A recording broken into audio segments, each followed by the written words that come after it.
Mega Raj Sabha battle heating up. India Today has learned that at least 8 Samajwadi Party MLAs have not voted for the Raj Sabha candidate of the Samajwadi Party. Out of these 8 candidates, 5 voted for the NDA candidates and 2 other Samajwadi Party MLAs did not even show up to cast their vote.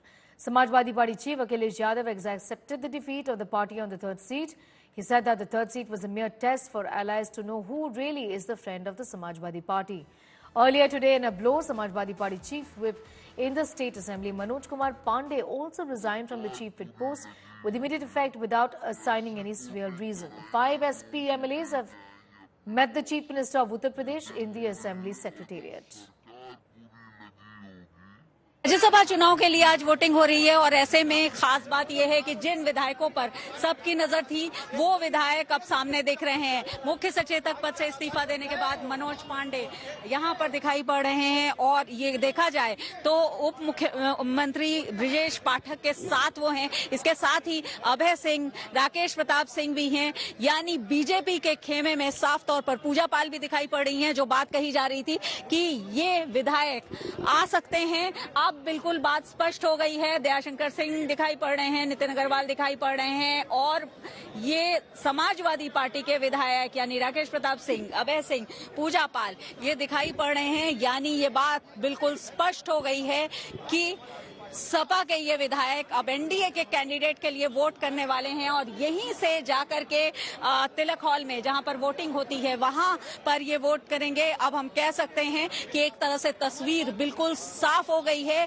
कि Samajwadi party के इन विधायकों ने NDA के प्रत्याशी के पक्ष में मत दिया है, वोट किया है। राज्यसभा के चुनाव में बीजेपी ने जिस तरीके से वोटिंग हो रही है, आप क्या कहेंगे? पैकेज से वोटिंग हो रही है, डरा के वोटिंग हो रही है और जब सरकार पूरी लगी होगी तो ऐसी वोटिंग कराएंगे, लोगों को ले जाएंगे अपने पास। हर एक में साहस नहीं होता है जो सरकार के खिलाफ खड़ा हो जाए। सरकार के खिलाफ खड़े होने में साहस चाहिए और दबाव तो हर एक पे बनाया जाता है। ये बात कौन नहीं जानता है कि भारतीय जनता पार्टी जीतने के लिए कोई भी हथकंडा अपनाएगी।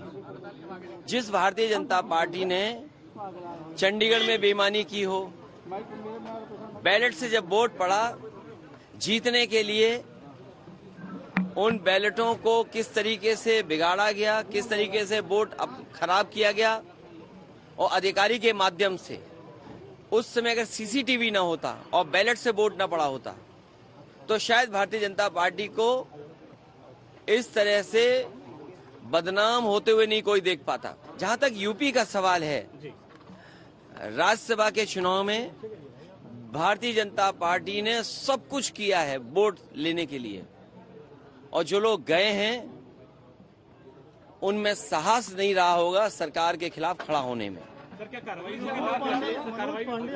देखिए, कार्रवाई निश्चित होगी क्योंकि पार्टी के जितने भी हमारे साथी हैं उनका मानना है कि ऐसे लोगों को दूर कर दीजिए। अभी तक तो कद्दावर नेता लग रहे थे लेकिन कद्दावर नेता निकले नहीं, ये बात समझ में आ गई। आज योगी जी को अपने मत से धन्यवाद देने का दिन है और आज मैं अपना और अपने समाज की तरफ से उनको धन्यवाद देना चाहती हूँ कि जो हम लोगों की कई वर्षों से पीड़ा थी वो पीड़ा हम लोगों को उन्होंने समझा और उस दुख को समझा और दूर किया।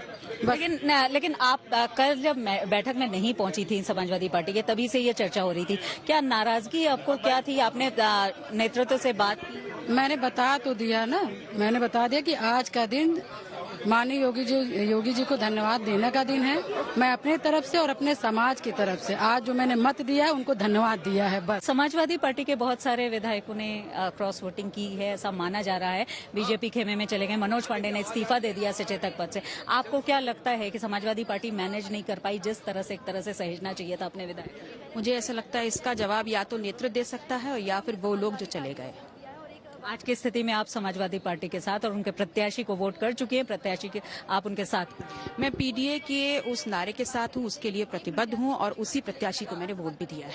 8 का दावा जिस दिन नामांकन हुआ था उस दिन भी हुआ था, आज मतदान हुआ है तब भी है।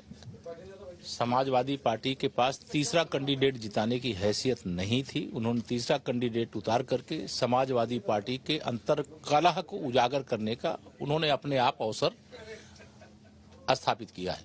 और अगर आज समाजवादी पार्टी की ये खबर आ रही है कि उनके बहुत सारे विधायक उत्तर प्रदेश में और देश में जो विकास की गंगा बह रही है उसमें वह भी अपनी एक तरह से कहिए इस यज्ञ में आहुति डालना चाहते हैं और अपनी अंतरात्मा की आवाज पर ऐसे कोई हैं तो उनका हम स्वागत करते हैं। तो कहा यह जा रहा है कि करीब 1 दर्जन ऐसे लोग हैं सपा के भीतर जो कि क्रॉस वोटिंग कर रहे हैं। अब कितने लोग हैं ये मैं नहीं जानता, लेकिन अंतरात्मा की आवाज कितने लोगों की होगी, क्या होगी, ये तो वोटों की गिनती के बाद पता चलेगा। लेकिन मैं ये जानता हूँ 8 भाजपा के जीत रहे हैं, 2 सपा के जीत रहे हैं और सपा की हैसियत 2 की ही थी, उन्होंने तीसरा लड़ाया है और वो तीसरा हार रहे हैं। समाजवादी पार्टी का सफाया, ये तो राज्यसभा चुनाव है जी, आज 8 जीतेंगे, लोकसभा में 80 जीतेंगे।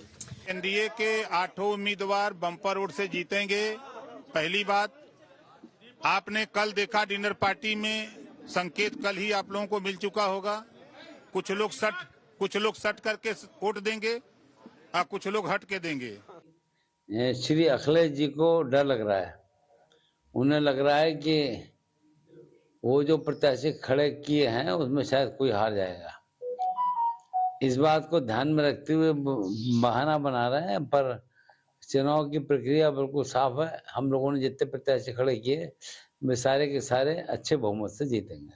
हार जाएंगे इसलिए उन्होंने पहले से ही भूमिका हाँ, भूमिका उन्होंने लगता यही है कि उन्हें लग रहा है कि परिणाम उनके खिलाफ रहेगा, इसलिए वो भूमिका बना रहे। एनडीए को वोट दे के आए सारे के सारे 9 विधायक।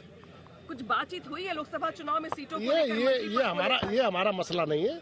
हम पार्टी के सिपाही हैं, सिपाही को का जो कर्तव्य होता है उसे हम निभा कर आए। हमारा कैप्टन क्या कर रहे हैं, हमारे राष्ट्रीय अध्यक्ष क्या बातचीत करेंगे नहीं करेंगे, हमें कोई लेना देना नहीं। लेकिन रिश्ता तो 2 तरफा चलता है ना। आप लोगों ने तो वोट दे दिया, बदले में क्या मिलेगा इसको लेके कुछ बातचीत हुई है? ये इसका जवाब हमारे राष्ट्रीय अध्यक्ष आदरणीय जयंत चौधरी जी देंगे। भाजपा खरीद फरोख्त, डर दबाव और चाहे जितनी कोशिश कर ले लोगों के ऊपर आरोप प्रत्यारोप की, समाजवादी पार्टी दावा कर रही है कि उसके सारे विधायक उसके साथ हैं और अगर सारे विधायक साथ हैं तो 3 उम्मीदवार जीतना तय है।